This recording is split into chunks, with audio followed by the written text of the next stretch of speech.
Welcome to Talking Shop. I am joined today, I'm Luke. I'm joined by my normal co-hosts, Pete and Sean. How are we doing? All good, thanks, Luke. How are you? Yeah, very good. Very well, very good. Thanks for joining us. And we've been joined today, we've had an infiltrator into the group. That's a nice way to talk about a client, isn't it? Yeah. Am I a client today, or am I a friend of the firm, or? I think we're going to go... See how this goes. Yeah. Yeah. See how good the recommendations are. Well, you're on payroll, so I think it probably is staff, right? Fair. Right. Yeah. For those that don't know, I'm joined by Rich MacDonald, a client of ours, long-standing client of ours, and he's joined us recently and is the host of the Trade Live with IG TV show. So we are welcoming him for a special episode at the end of the year, at the end of 2024. And we were trying to come up with something clever to do, because at this time of year, everybody does their look aheads, everybody does their look backs, and we wanted to try and be a little bit different. So because we're traders, we're not banks, we're not trying to do anything, what we thought we could do is critique banks. We can try and go through a couple of different investment banks, try and figure out what they're talking about next year, and let's try and rank them against each other. Let's try and have a conversation about whether they are worth their salt, whether the themes are worth exploring. And that's why Rich has joined us, because of his investment banking background. Before he was a client with us, before he joined us as staff, he was at Credit Suisse. So that is where we're going to start from. And not just Credit Suisse, but on the buy side as well. And it's the buy side guys that pick apart these research reports and really try and tear them to pieces to find out, as we're doing today, you look across the whole street and see who's nailed it, who aligns with your views, but who can also shape your views. Yeah, that's exactly right. So I gave the boys homework. So we've each been given an investment bank. I'm repping Team Goldman Sachs. I'm looking at HSBC. UBS. And I'm going against Morgan Stanley. Morgan Stanley, there we go. So we should hopefully get a good geographical covering. UBS given the European slant, HSBC slightly more kind of international with that Asian slant. So there's, and then we've got the US with JP and Goldman Sachs. But I thought we could start. In fact, sorry, I should probably explain what we're going to talk about. We're going to hopefully rank them for what their calls are on the stock market and indices. We're going to look at commodities and what they think about the commodity structure for next year. And then we're going to see what they say about FX. So indices, commodities, FX is going to be our structure. Why don't we start? We're talking about healthy criticism. Why don't we start with what did they say last year and what are they saying now? So we've got a chart. In fact, Rich, it was a chart you pulled out. We were talking about the Wall Street's average 2024 year-end price for the S&P. And how they got it wrong. How they got it so wrong. So where are we just now? We're at what, 60 on the S&P? Yeah. So where does your bank rank on last year's call, Pete? Mine's not even on there. That's how far off the scale it was. Yeah. Where's yours? Mine's mid-table. They went end-of-year prediction 48.50. So some way off, but not the worst. 48.50, that's not the worst. So Goldman Sachs, 5,100. I mean, that's still, 20% off. Yeah. Mine was at 25. Morgan Stanley, 4,300. Ooh, super bearish. Ooh, super bearish. Well, and I think that the analyst actually ended up losing his job. Really? At some point during 2024, because he was a super bear on the street, and no more. And what was his general thesis? Why was he calling it down so far? Well, the general thesis, if we want to reverse back 12 months to now, was that you're going to have issues of a slowdown, of a recession coming, that you couldn't possibly raise interest rates as quick as you did throughout 2022 and 23 without some kind of hit to the consumer. It's been the complete opposite. Yep. It's ended up aiding the consumer because we've had markets that have gone crazy. So you're getting the full wealth effect, but also people with savings have ended up benefiting from higher interest rates. Yeah. Well, they keep saying that specifically in the UK, if you look at interest rates, I know that the majority of people have mortgages, but those that don't have mortgages, all of these interest rates have been a huge beneficiary to them. So they've actually there's a very big train of thought in the UK. The higher interest rate has actually been inflationary. That's right. I mean, I doubt Pete's got a mortgage anymore. Around the city. You've not seen the size of the house I bought? I'm still paying off the West Wing. Right, let's crack into it then. So we're going to start on stock markets. We're going to start on indices. Who wants to kick us off? I mean, I think on that, as we sort of just move from that looking back, the UBS note did a similar thing. So they said, right, we're mid-decade. We're going to look at where we were at the beginning of the decade and what's happened. And I think they summarised it quite well. So they said things like global equity markets up around 50%, corporate earnings are up corporate profits up about 70%, US GDP's up like 30%. But in amongst that, you've had all the headwinds, lockdowns, higher rate environment, inflation as high as it's been for decades. The markets have just ignored it. Obviously, geopolitical tension, Middle East, and they referred to it as the Roaring Twenties. So, and their big question was, what is the US election going to do in the immediate term? And are we going to move into that now? Do you want me to go onto the indices and stocks and stuff there? Well, I'll just add one more thing there, Sean, is how much has the federal debt gone up by? How much have central bank balance sheets gone up by since 2020? So, yeah, wonderful. Earnings have gone up 70%. Yeah. But in dollar terms, all that is the fake money that's being created and pumped into the system. So we've got $8 trillion, additional debt on the Federal Reserve balance sheet or central bank balance sheet as a whole. So, all this patting each other on the back, well, you've created a lot of fake money and thrown it out the window at people. Yeah, but I suppose the point is why, of course we care in terms of, pending doom if that all blows up, right? But the everyday person on the street doesn't particularly care, right? The reason why we're going to talk about stocks is because everybody in the States, sweeping generalization, everybody in the States is so hell-bent on keeping an eye on their 401k. The S&P is effectively, a barometer for the US consumer strength. If the S&P is up, everybody's happy, they continue spending money. If the S&P comes crashing off, everyone gets really worried. You start to see all the news anchors talking about markets in turmoil and everything like that. So yes, we are seeing a huge amount of debt go up. The question is, does it pass the so what test? Does the everyday person who's now feeling a lot wealthier care? Well, they probably do if it goes belly up. But for now, does it matter too much? As a trader, you're trying to just trade with a trend, and you've got to be continuing to follow that trend. Trying to pick a top is dangerous. Yeah, and I think there will be a lot of generalisation, a lot of themes throughout all analysts right here. I'm guessing they're all got a preference for US equities. They're all going to be bullish for this year. Certainly after underestimating last year, there's probably almost an overcompensation effect. So, yeah, I think there are, as always, positives, negatives to looking forward. But their base case was generally, it's going to be a positive year, preference for US equities, and a price target. Do you want to get into price targets now? Do you want to let's do it. Lead with the price target. I'll start with theirs. So the UBS, their price target on the S&P was, by the end of the year, 2025, is going to be 6,600, so about 25%. And they missed by 20. They were 25% wrong. Yeah, this is it. So that's what made me think about the overcompensation effect. 6,600 would be 10%, wouldn't it? Yes, it would. Yeah. I was thinking. Even. Remember, you can get 5% risk-free in the bank. Yeah. So they're asking you to take all that risk after 20% up for an additional 5%. Yeah. That's interesting.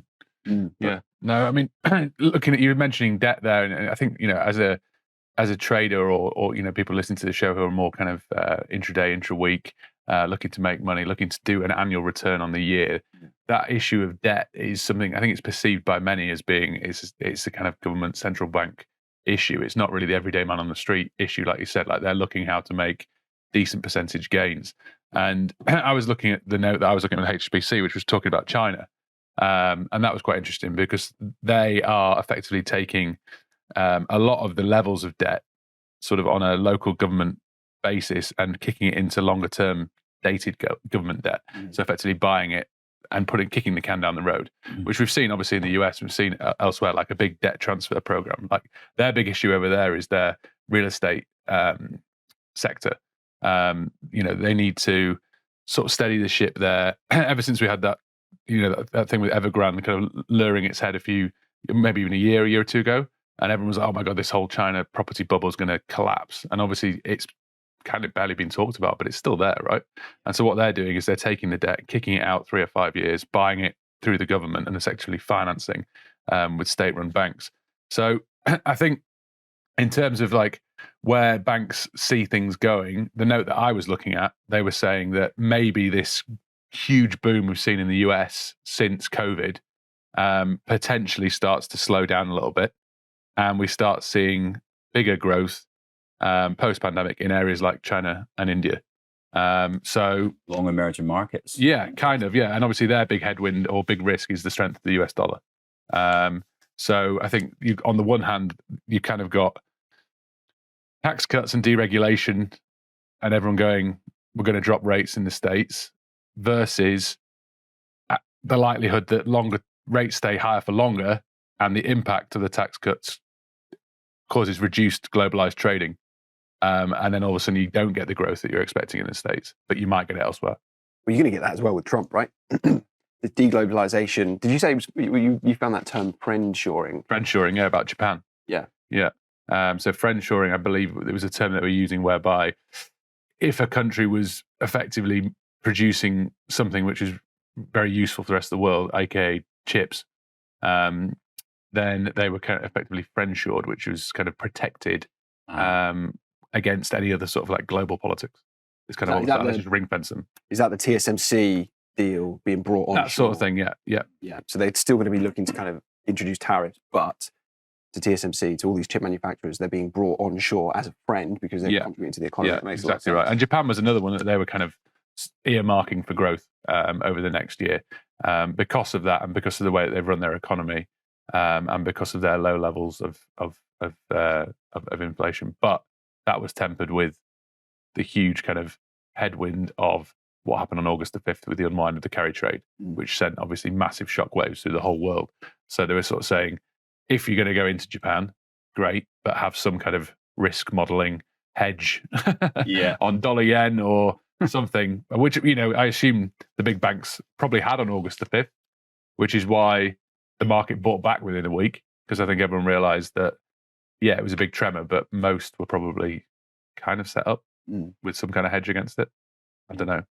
And just as you mentioned China there, and you mentioned the property bubble and the potential bazooka that awaits us into the new year, Morgan Stanley have actually focused on that as one of their pillars, because they're saying, forget the bazooka, because high debt levels, overinvestment, and unresolved property bubble, underwhelming domestic consumption, and international trade pressures, i.e. Trump, those have contributed to the structural weakness in China's economy that stimulus package cannot resolve. Lessons from other debt-laden economies suggest the path to stability requires cleaning up the bad debt through write-offs or restructuring by bank recapitalization. So they're talking about some real cleanups on the balance sheets. This approach is undeniably painful, a la Greece back in 2014. But without such drastic measures, then stimulus packages are merely a plaster over the cracks. But that's always going to be the way, because of the way that politics works. Politics is a 3-4 year gig before you get another chance to be democratically voted in. Well, not in China. Or not in China. But it's always going to be this, the point you made, Pete, about, kicking the can down the road. Yeah. It's always going to be like that, because, a PM comes in, Rachel Reeves come in as Chancellor. If she doesn't get it right, they're going to get rid of her and they'll just move someone else in. And so there's such a temporary nature to this. I mean, we have to be careful, otherwise we'll start arguing that, Xi has had the chance to do really positive things, as Erdogan did in Turkey for a long time. Some of the transformations that he managed to put through the Turkish economy, they went all wrong in the end because, we went too far. But you've had MBS in Saudi Arabia trying to, we probably don't want to start arguing that democracy and, 4-year cycles are a bad thing. But I mean, Merkel's ruined Germany, absolutely destroyed it. Every single problem of Germany now is because of what Merkel did, whether it's the energy policy or the pension or the railways. I mean, try and get a train that's not delayed in Germany now, and you're going to be, waiting a long time. It's crazy. It's crazy. So to kind of then add in where Goldman Sachs came in, similar type of price target in terms of the S&P. They're saying 6,500, so even less than UBS. Yeah. So you're right, you're looking at the 4.5% as the rate. We're expecting, the day that we're recording this is FOMC day. So we are expecting a rate cut later this afternoon, this evening. So you're looking at only a 5% premium to take on all that risk. We haven't really mentioned AI yet. So that's been a big theme through all of these notes. What Goldman's have said that they don't actually think we're going to see a ton of growth in terms of the main indices, but they actually think that a lot of the leaders may lag. They don't think they're necessarily going to come off. But the Nvidias, the Teslas, the Apples of this world, this year's been all about concentration. The S&P has never been as concentrated as it has now. As we record this, the last 2 weeks, the S&P has seen more stocks go down daily than go up, yet the S&P index itself is flat. So this concentration effect is getting more and more extreme. Their big play is about that broadening out next year. Their big play is about stock pickers. So what they're saying is all of those profits that have been made in the big AI names, they're going to get reinvested into the other 493 other S&P stocks that haven't got any love. So they're saying it's the year of the active stock picker. They're specifically looking at, they used a term, and it was companies that do not have, they were looking across Europe, and they were specifically saying that we think Europe may do well with companies that don't have a US equivalent. They mentioned healthcare, they mentioned green energy, and they mentioned luxury goods to keep an eye on. They then looked, as you have to, at AI. And we'll come on to that. They broke it down into a couple of different subsections. They called them enablers. So the semiconductors, the equipment providers, and I just use the phrase, things that build the infrastructure. Mm-hmm. And I think that's the 2-year cycle that we've had. We've had the Nvidias, we've had the Broadcoms of recent history. Those guys that build the infrastructure have been doing really, really well. Then you've got to look at what they're calling hyperscalers. So how do you take all of this data that everybody's using and process it? So what you do with it, so build it, process it, and then use it. So maybe next year you start to see these killer applications. Does a Novo Nordisk, instead of needing to do huge amounts of drug trials through countless costly rounds of human trials, just run it through an AI model, and it takes weeks as opposed to months. So Goldman's very much in the broadening out instead of huge growth. So a year for the stock pickers, and keeping an eye on the AI. So UBS were almost contrary to that. They explicitly said, and it's not new news, that it's going to be the investment opportunity of the decade. You should have something like 25% of your equity portfolio AI focused. And to your point, they did say big chunk. Well, it is a big chunk, right? Normally, what do you go with? Well, 3-5%. People usually say in the more kind of wild investments, like crypto up until recently, I suppose people have always said maybe 5-10% of your overall pot. I think wealth managers are now allocating capital in that way, using things like IBIT and stuff, and putting that into people's portfolios. I think the minimum number that you can have of diversification of different themes or stocks is 7. So 25% in one very highly correlated theme is. And the AI and robotics that you gave me a few years ago, Lukey. Still got it. Yep. I've got it purring away. I love that. My shares, robotics, 95% up, baby. Bot. 95% up. You're very welcome there, then. But I think UBS, they think that initial leg isn't over yet. So they were still saying that you should have a lot, for now, tilt towards that enabling. And then in a couple of years, focus on the application level. So they're still thinking there's legs to go in this current phase of it. It's interesting sort of allocation, quite an aggressive allocation, certainly at this level. This rounds us off actually quite nicely. So what we're basically saying is most banks are slightly bullish next year. We think that AI is going to be a big theme. You look at the enablers, you look at the infrastructure, and broadening out with risks and an eye on debt is going to be a big macro. Well, HSBC actually drilled down into the weeds a little bit more here on the AI and what they call the decarbonisation of the world, which they find that the two go hand in hand.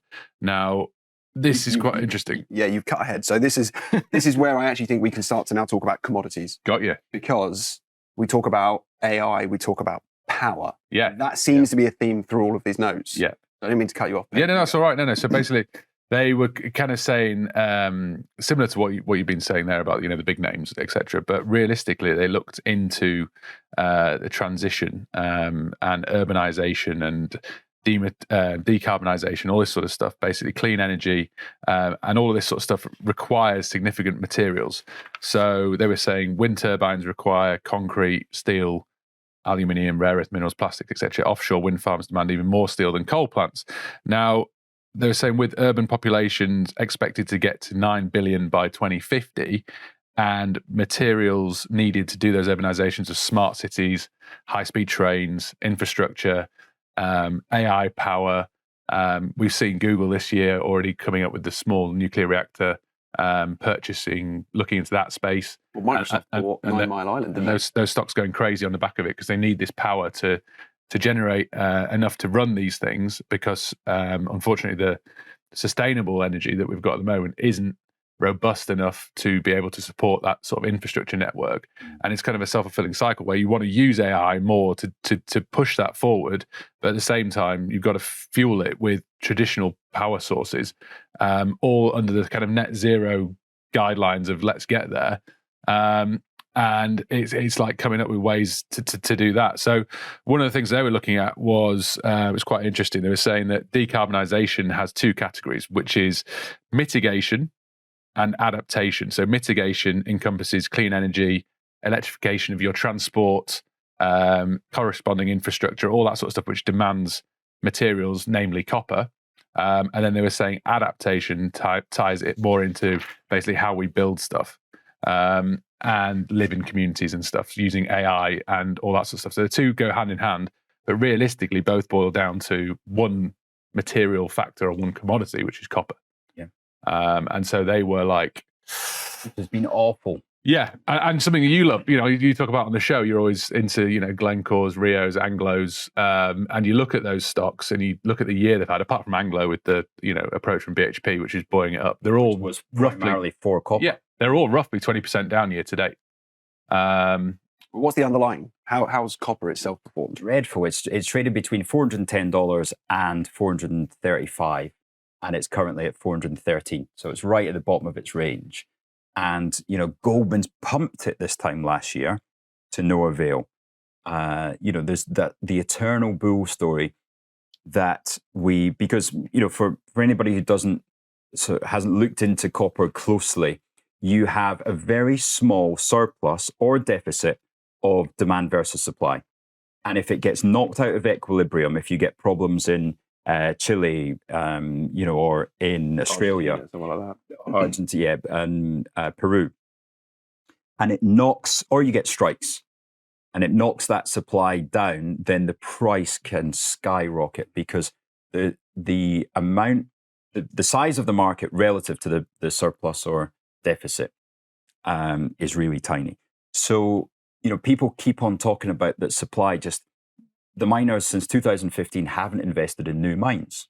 And then in COVID, there was absolutely no need to invest in new mines and new supply. So you've got nothing coming on, but we've got all this demand coming through. So it all makes sense, but the price refuses to go. Yeah. Goldman's have said exactly the same thing.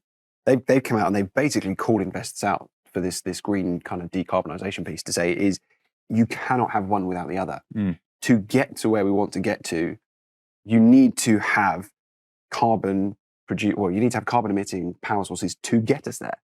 You would need to create new mines in order to bring the copper out of the ground. You're going to need to have things like cement producers, steel producers, like you said, in order for us to get to a space where we can have new nuclear facilities, or you can have huge battery storage solutions. You can't get there without the other. And so there is a theme that most of the banks seem to be talking about, that it feels like the buck is dropping a little bit.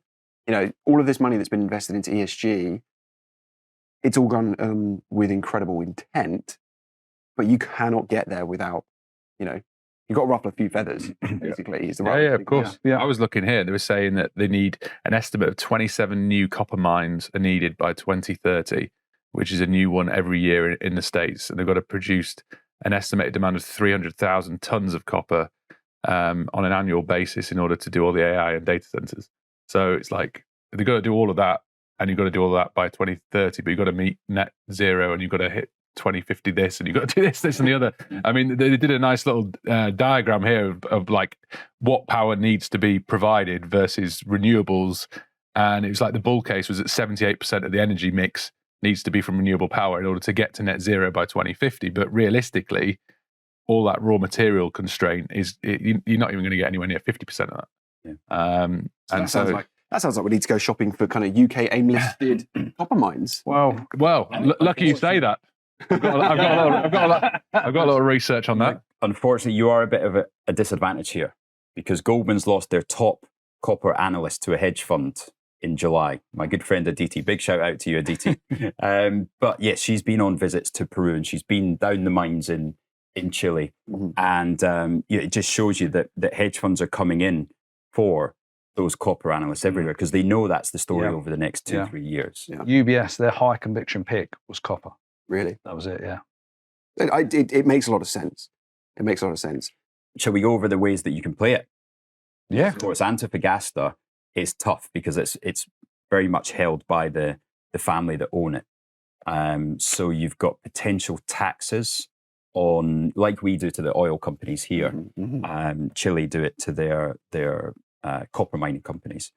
Then, of course, you've got Glencore.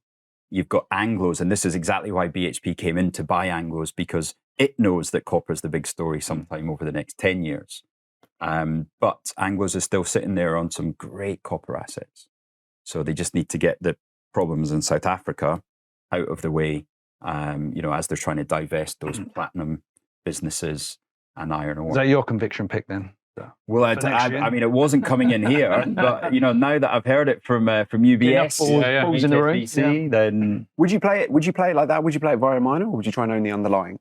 Because the underlying, I suppose, if all of a sudden you get, playing the underlying is going to be really difficult in terms of timing, because whilst you have the demand squeeze that we know that we're going to get, as soon as supply comes online, the price will come back off again. So it's probably you're also getting no dividend. You get no dividend. Yeah. So you want to get paid to own this stuff, I think. It will so probably take a long time too. The stuff that HSBC were looking at in the note that I read wasn't specific to the stocks, but it was to that sort of area. But what they called it was looking at value investing. And I sort of did a bit of a deep dive into kind of what value stocks are or what characterizes value stocks. And basically it's low PE ratios, high dividend yields, the book value, which is their kind of total assets less liabilities divided into the free float, and gives you sort of the net value of the stock. And then you've got whether or not it's an established business. Now, if you look at the types of stocks we're talking about, Glencore, Rios, Anglos, BHP, Antos, I mean, they tick the established business. No worries. Dividend yields, not bad. BHP dividend yield 7.9%. It's pretty attractive. The others are about 2 and a bit.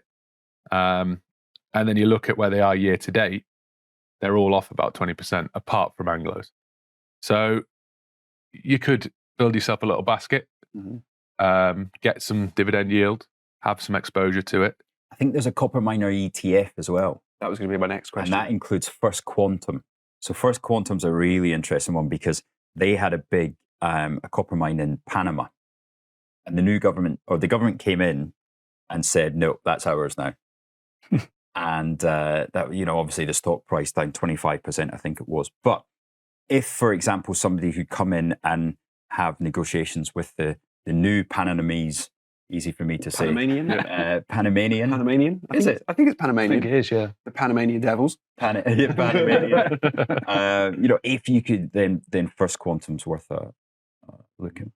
So potentially what we're saying is then look at the big diversified miners, pick up some yield potentially, or look at the ETFs as a way to do it. Nice. Yeah. Okay, cool. So that seems to be there's a bit of harmony in the commodity space. So everyone seems to be looking at definitely, carbonisation before decarbonisation, copper to play the kind of AI theme demand, nuclear as a way to do it. Nuclear is interesting. Just before we move on, because we know that Microsoft took a chunk and they bought 9 Mile Island. We've got Rolls-Royce? Was it Rolls-Royce? Rolls-Royce are doing some of those nuclear reactors. More nuclear reactors. Yeah. Google took a big slice in it. Yeah, so there's a big emphasis on nuclear. Again, do you look at uranium, though? Because that is a commodity that's in demand. Could be explosive next year. Oh, nice. Got to dig deep for that one? No. Okay, so there's some themes there, right?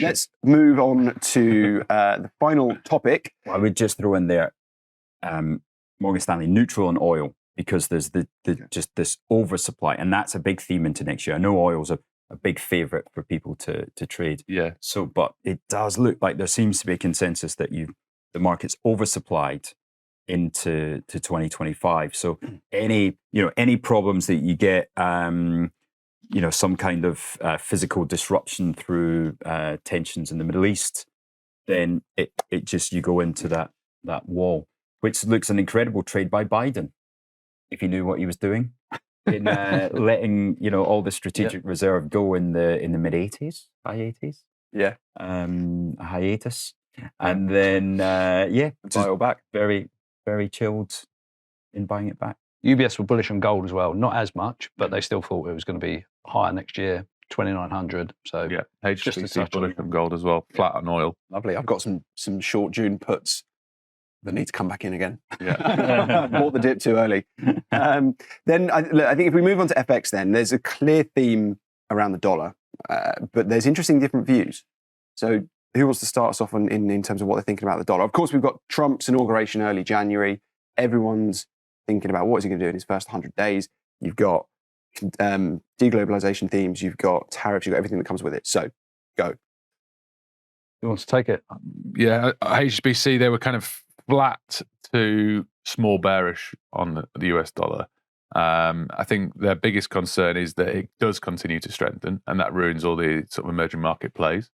But they actually see it probably staying where it is, or just coming back slightly with the predicted rate reductions, albeit maybe not as many as what the market was originally pricing in, which could keep it kind of bid where we are. But nothing too crazy there. Yeah, I think similar from UBS. They think it may be strong in the short term, but over the year they think it's overstretched at current levels. So they thought, again, likelihood of rates being higher for longer was probably overstated.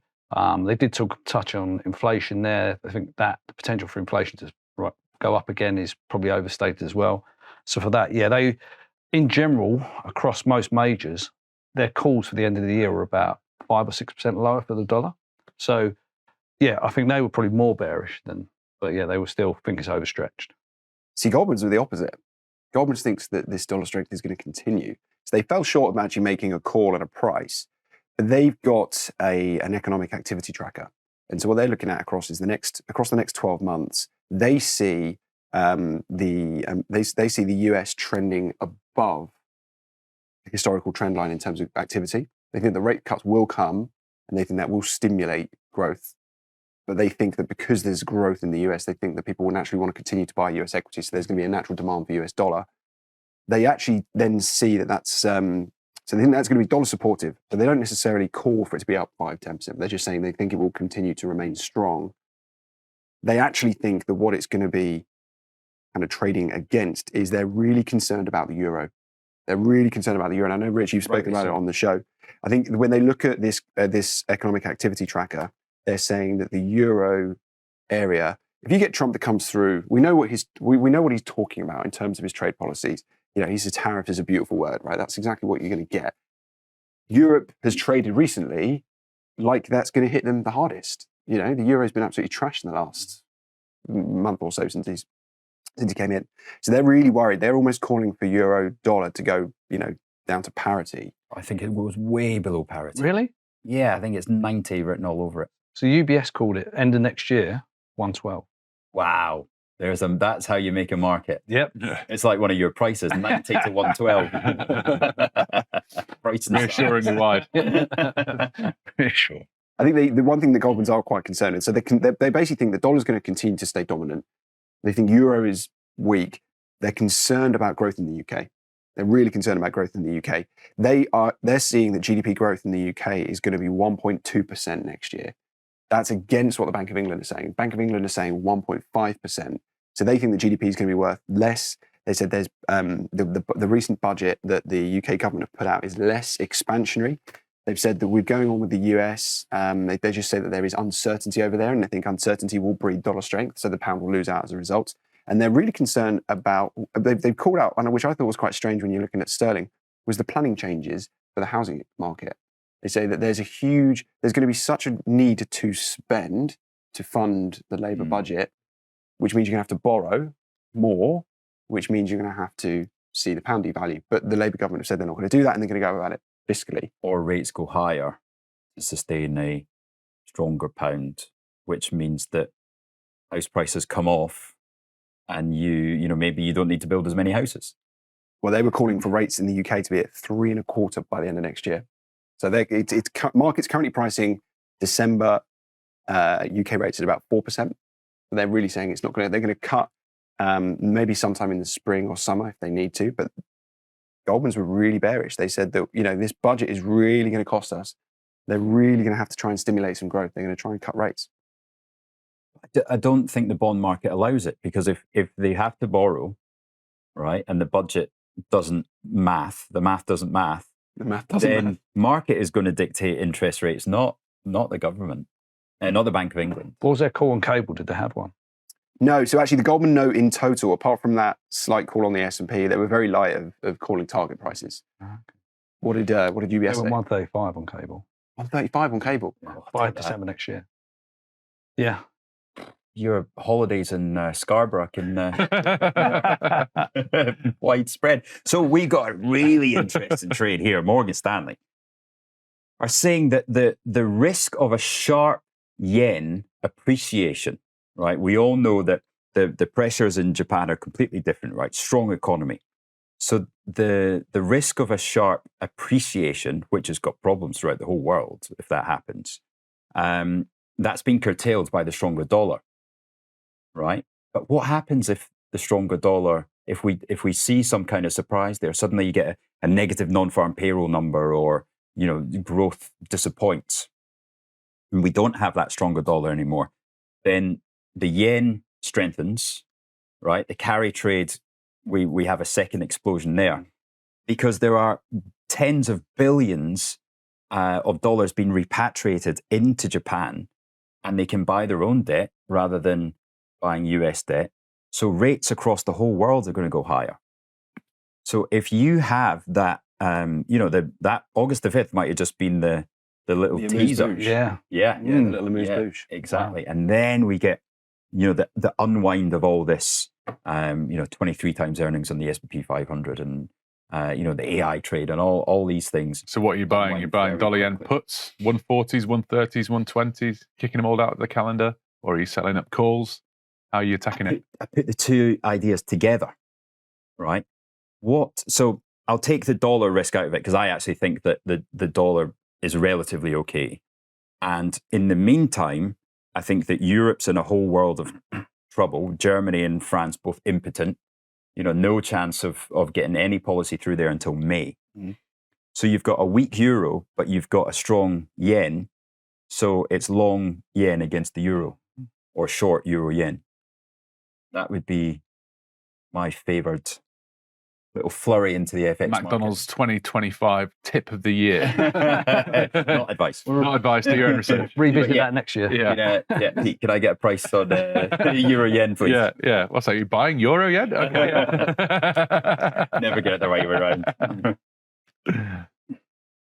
Does that round us up then? What have HSBC made any calls on? Not really, no. Just like I say, on the US dollar, very light on all the other ones. Nothing on cable.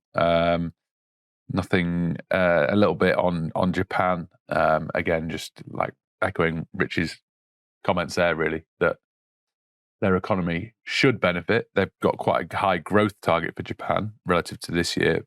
0.2% negative. It would be 1.2% positive. But they temper that with all the issues with the currency, the pressures to do something with their rates. Rich, I've got a question for you then. So that rounds up. So FX, we're kind of all on similar paths, apart from differing views on what the dollar's going to do. Yeah. Commodities, I think that we've covered that pretty well. We know that we've got this decarbonisation, this power-based argument. Copper's a big, interesting play. And I think on the S&P, we're currently looking at stocks. We think growth, but not that much, more broader. look Value at specific stocks. sectors, value stocks, dividends. So potentially a kind of a rebalancing of everybody's portfolios. Cool. That makes sense. Thank you so much. My question is, for our listeners, why do banks bother? Why do they do this? Because we've just proved at the top of the show, we called out everybody's S&P price targets. They were all wrong, right? And I think it's fair to say that we can be healthily skeptical of everything that we've just spoken about. But why bother? Do they then, does it help their sell-side analysts? Before we get to the answer, who was the closest on the predictions? Should we give anyone credit before we sort of rubbish them entirely? So the S&P, as we stand now on the 18th of December, is about 60-60. Yeah. Okay. I've never heard of the guys that got it closest. Yardini Research? Yeah, so Eddie Yardini is incredible. If anybody ever wants to get fundamental analysis and charts, then just do a Google search on him, because he produces it all for free, and everything's there for you to see. So that's where I track my S&P earnings. He updates S&P earnings expectations every day. Yardini. Wow. So Yardini Research. Yep. Yardeni. Ed Yardini. Ed Yardini. Well, he called the S&P to be 5,400, and that was the closest. Followed closely by one of my favourite analysts, Tom Lee at Fundstrat. He's so bullish. Who thinks it's going to 7,000 by June? He is so bullish. He also called 250 for Bitcoin, which is very bullish. So yeah, sorry, to go back to the question. Yeah, sorry. Yeah. Everyone tends to get it wrong or goes by such a wide margin. Why bother? It's think of it like a Christmas tree, right? Because that's the time of year that we're in. So you've got to have the head strategy outlook for the year, to then have an equity strategy and a FX and commodities and bonds. And then you go down into, right, what's our favorite sector of the year? Okay, we want to be long miners, short tech. Right, okay, if we're that, then let's drill down into those sectors. What's your 5 top ideas and your 3 underperforms for that sector? And so it all feeds down. The commodities team put in their commodity targets, and the equity guys have to take those commodity targets to do their equity models, and that spits out. So it's all a well-oiled machine. Well-oiled machine. Well-oiled Christmas tree. And then of course they sell. The whole point is that they sell that research to the buy side, and funds and hedge funds tear through it, tell them they're completely wrong, but then still pay them anyway. But it helps shape the buy side models. Those are the models that count as the buy side analyst, what their expectations are. But somebody like Andrew Garthwaite at UBS is just incredible, an absolute fountain of knowledge. You sit down with these guys and you just, you walk out of the room and you feel like your whole brain's grown. So Garthwaite, it was good. It's like being on Trade Live with IG, isn't it? Yeah, it did when you were on in the morning. Yeah. Well, to round off our podcasts, we like to play a little game called the Margin Call. So cue music, Brad. Let's go to the Margin Call. So, Rich, for your benefit, hopefully you've listened to the podcast before, but we like to play a game called the Margin Call. So who out of the last fortnight across markets, who is taking the biggest L? Who's the loser? Who's had a bad run? Who needs to stop themselves out? And what we do each week is we try and pick a story each, bring it to the table, and because you're our guest this week, you're going to pick the winner. Okay? Deal. Go. Sean. As always, mine always starts with non-financial related. But this week, there was Ofcom were advertising a job that was for basically monitoring websites for like illegal content, child access, and it was a job that was aimed at sort of monitoring porn websites. But someone at Ofcom retweeted the job posting with, and I'll quote, "Always wanted to work in porn, but don't have the feet or an OnlyFans account. Now is your chance." Oh, wow. But it gets worse because I think the senior people liked it and stuff like that. On the official Ofcom. Yeah, so he basically reposted the job with that strap line. Yeah. But obviously, you're trying to protect children from dodgy websites and stuff. And it's obviously got backlash from charities, and rightly so. But yeah, I think ill-advised was putting it, was understated. What was the line they led with? Ever fancy a job in porn? Always wanted to work in porn. I mean, Unbelievable. his job title, by the way, was Online Safety Supervision Principal. Manages a team responsible for engagement with online pornography services. And that's how he's trying to get people to... So they got slammed for it, right? Maybe, yeah. Maybe Peter Sounds like show was at the watching Christmas porn, party and then honestly. came back in there. And it was Ofcom. Ofcom, yeah. Very good. Mine's more related to the, I guess, the fashion luxury sector. You could be Which thinking, you know a lot about. Well, exactly. Is it Kering? Is it LVMH? Is it Burberry? And it's actually only today that I noticed that this sort of real issue within that sort of fashion world. And the margin call of the week has to be Rich's trousers. A nice light khaki chino, sort of pulled up to the waist. Do I have to? No belt with the t-shirt tucked in this morning. Sorry, we can't. Are you allowed to repeat the line that you shouted across the desk? No, definitely not. Thank goodness nobody watches to the end of these podcasts. Write in and if you're still watching. I don't know how I can follow that. So my one again was fairly recent. Did anyone see the CEO of SoftBank on stage with Trump the other day? Oh yeah, no, did you see that? Great. Oh, it was so funny. Good. Because they were investing. Yeah. His name is Masayoshi Son. He's the CEO of SoftBank. Easy for you to say. Masayoshi Son. And they famously funded the Vision Fund. They famously, funded a load of flops like WeWork, right? So they've done the SoftBank Vision Fund has never been a huge Punched at 25 billion on NASDAQ call options. They did it. Yeah. So they got an appetite for risk. Yeah. An appetite for risk. Anyway, so in Trump fashion, they've pledged to invest $100 billion in the US over the next 4 years, right? Great. Trump's on stage, everyone's clapping, this is fantastic.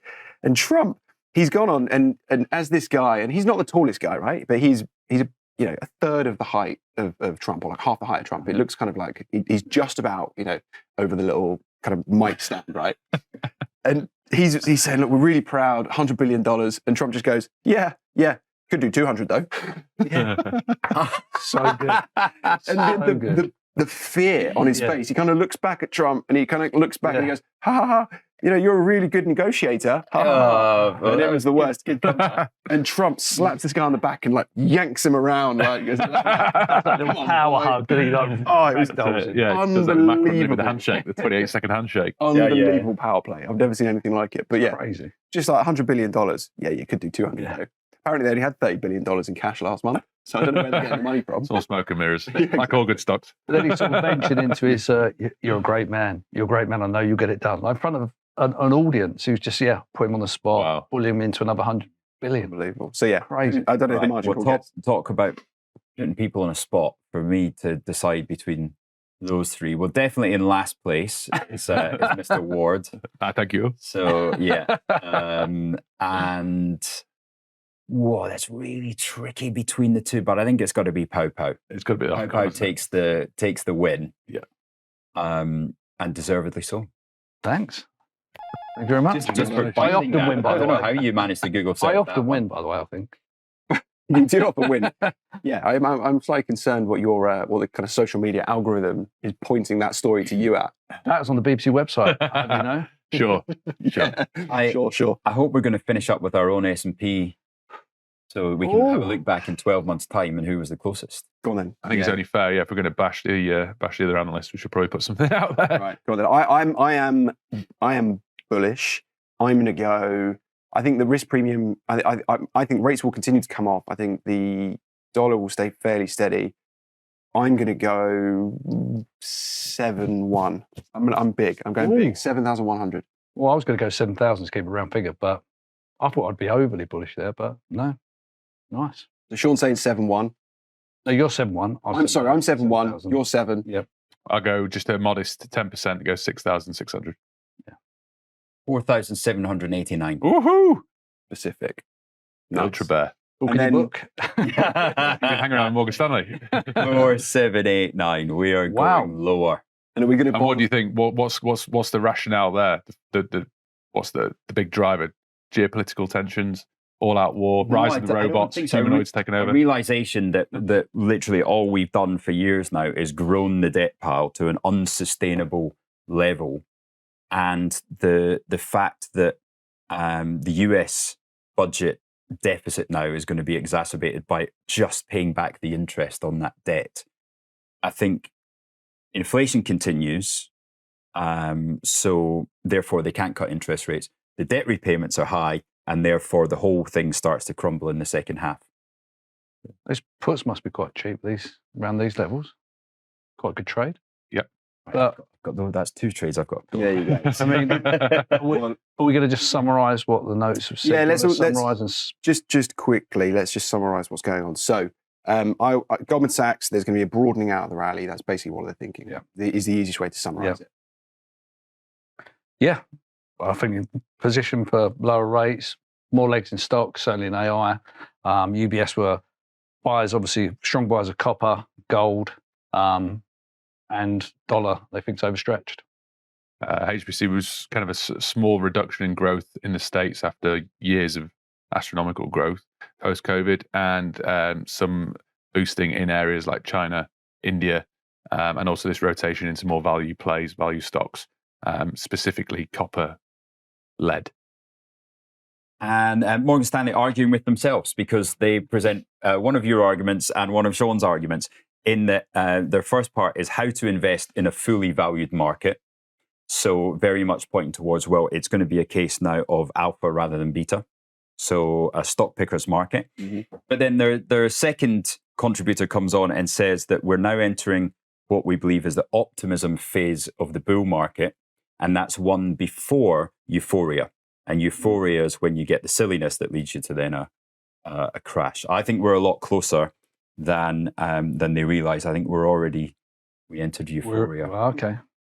Tesla up 64% in 1 month. Well, on that bombshell then. Yeah. Thank you so much for joining us, Rich. That was an amazing conversation with you.